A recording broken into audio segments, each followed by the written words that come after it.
எடுத்த தக்காளி எடுத்துக்கோங்க, நீங்கள் டேஸ்ட்டாக இருக்கும். குழம்பு மிளகாய் தூள், மஞ்சப்பொடி, தனி மிளகாய் தூள். குழம்பு மிளகாய் தூள் 1 டீஸ்பூன், இது 2 1/2 டீஸ்பூன்.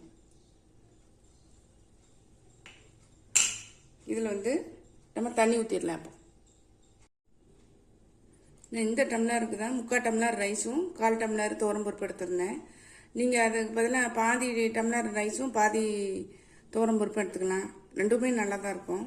நான் இப்போ இந்த டம்ளருக்கு 1 டம்ளர் ஆயிடுச்சு, பருப்பும் அரிசியும் சேர்த்து. இதுக்கு நான் 3 டம்ளர் தண்ணி விடுறேன்.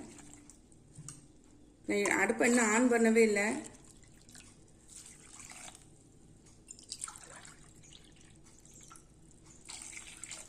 இப்போ இதுக்கு தேவையான உப்பு சேர்த்துடலாம்.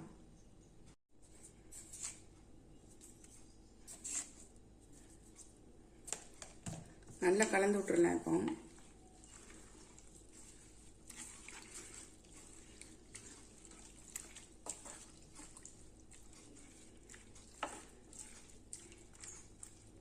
நான் அடுப்பை இன்னும் ஆன் பண்ணவே இல்லை.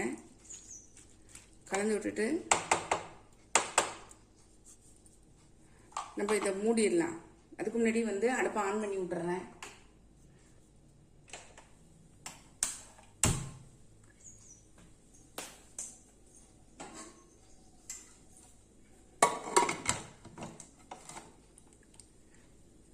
மூணு விசில் விட்டு நம்ம எடுத்துடலாம்.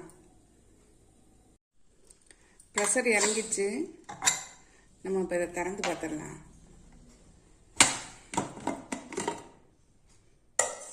பாருங்கள், நம்மளுடைய கீரை சாதம் சூப்பராக ரெடி ஆயிடுச்சு. நீங்கள் இதை கொஞ்சம் குழையணும்னு நினச்சிங்கன்னா இன்னும் கொஞ்சம் மசிச்சு விட்றலாம் இந்த சூடாக இருக்கும் போதேவும். இது அப்படியே தளர்வாக இருக்கட்டும் அப்படின்னு நினச்சிங்கன்னா அப்படியேவும் வச்சுக்கலாம். இங்கே எந்த கீரைனாலும் இதை யூஸ் பண்ணலாம். இப்போ இதுக்கு ஒரு தாளிப்பு ஒன்று கொடுத்துடலாம். நம்ம செம்மையாக இருக்குது பாருங்கள். அடுப்பில் ஒரு தாளிப்பு கரண்டி போட்டிருக்கேன். நல்லெண்ணெய் தான் விடுறேன், ஒரு 2 ஸ்பூன் விட்டுருக்கிறேன். நீங்கள் அந்த சாதத்தோட ஒரு நெய் கூட 1 ஸ்பூன் விட்டுக்கலாம். நெய் பிடிக்காதவங்க நல்லெண்ணெய் விட்டுக்கலாம். கடுகு,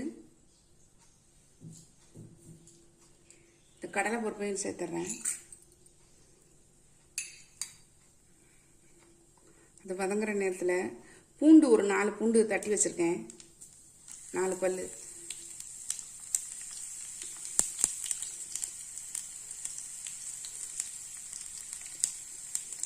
இந்த கருவேப்பிலை